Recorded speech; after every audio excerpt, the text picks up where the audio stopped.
Cowichan comes down, and I think it was a shock to most people. Yes. And basically, the judge was almost saying directly that it's going to affect private property. Oh, the decision affected private property rights immediately within the area that title was declared. But we can't forget that the judge, the court also, and for your viewers, I'll throw out a paragraph number, which by itself I think speaks volumes. Paragraph 3,551, the last sentence of that paragraph, where the judge writes, "A precedent that will flow from this case is that sections 23 and 25 of the Land Title Act do not apply to Aboriginal title." So that's a verbatim quote. So for us who are not lawyers, what does that mean? Well, Section 23, and you'll see companion provisions in all the provinces and territories in Canada and in the common law world. Section 23 lays out the rights that a private landowner has with their land. And these are akin to exclusive rights, subject only to the Crown.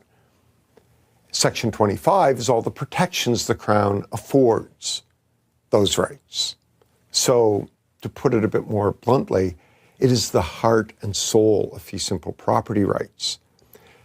The court said a precedent that will flow from this decision throughout all of BC, in this particular judge's view, is that those two provisions don't apply to land where Aboriginal title has been declared. So I've seen some things in the media about sort of fear-mongering and, well, it didn't quite go that far.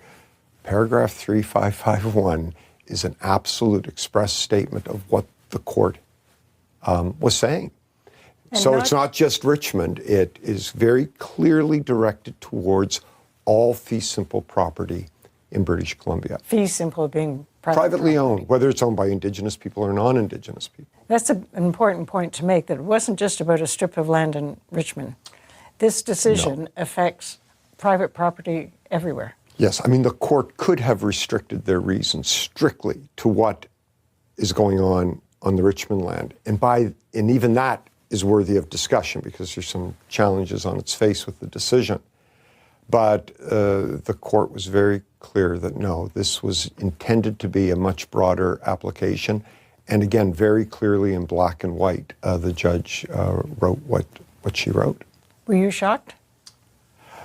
Yes, I think on its face. I mean,